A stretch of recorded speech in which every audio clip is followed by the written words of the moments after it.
Assalamualaikum warahmatullahi wabarakatuh. Perkenalkan, nama saya Dina Salsabila Zahra dengan nomor NIM 4012211074 kelas 3B dan mata kuliah Hukum Administrasi Negara. Di dalam video ini saya akan menyampaikan pembelajaran bab 10 yaitu terkait peradilan tata usaha negara.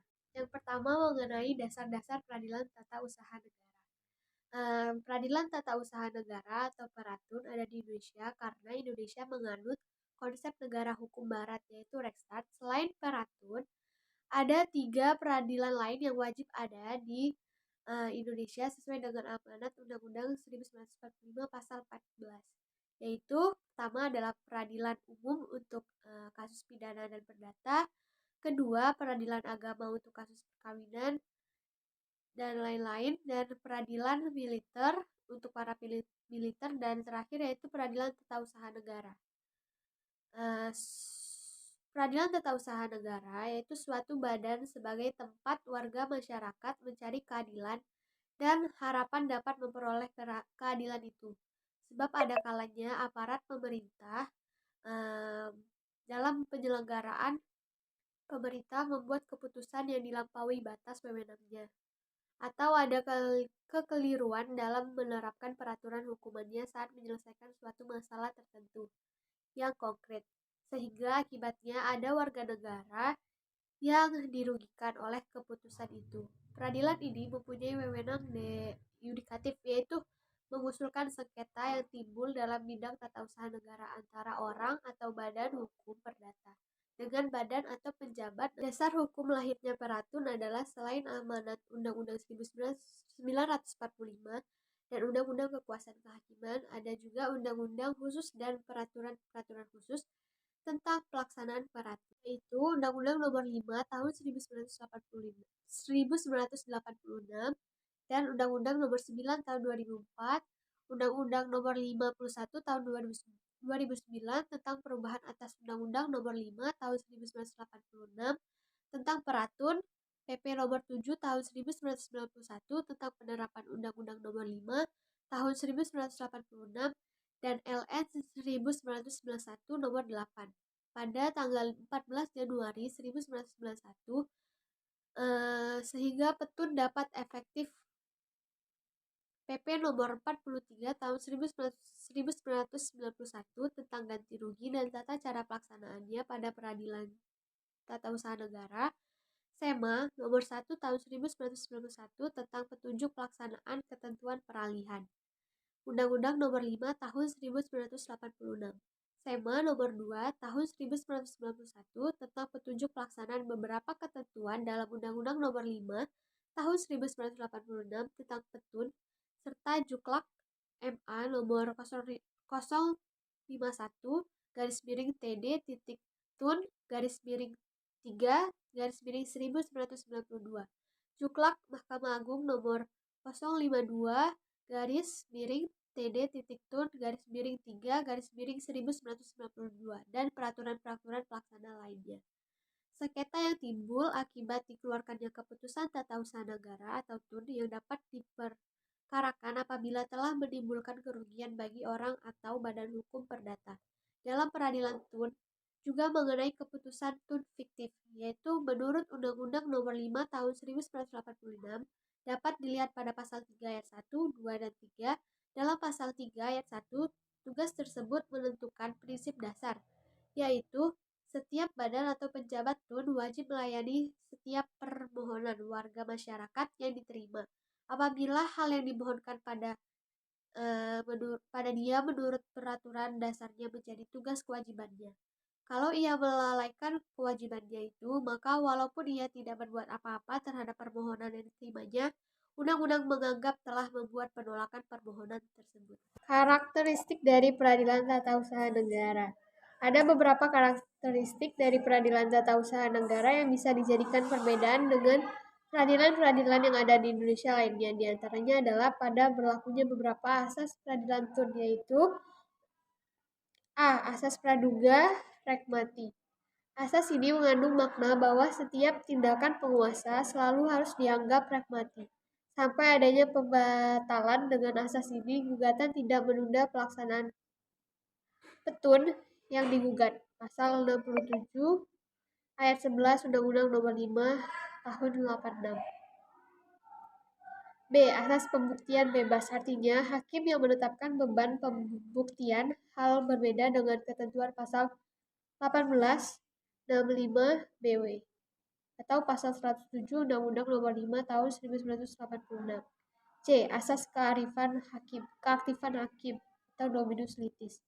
Keaktifan hakim dimaksudkan untuk mengimbangi kedudukan pihak karena tergugat adalah pejabat tun, sedangkan penggugat adalah orang atau badan hukum perdata. Pasal 58, 63, 80, dan 85.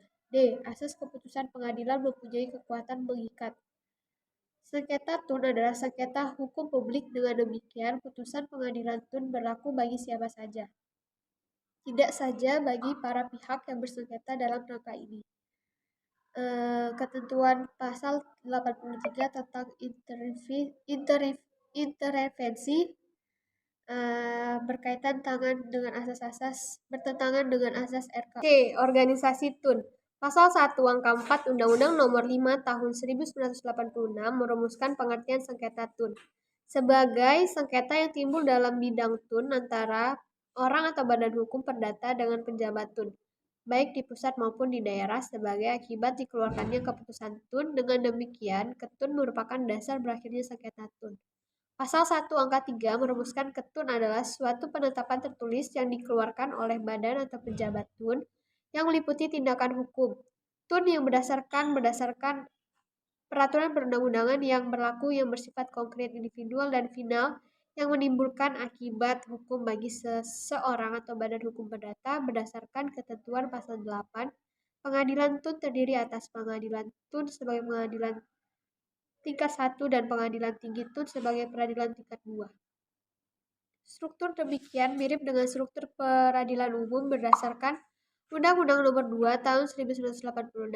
Namun, alur perkara dalam peradilan umum berbeda dengan lingkungan tun.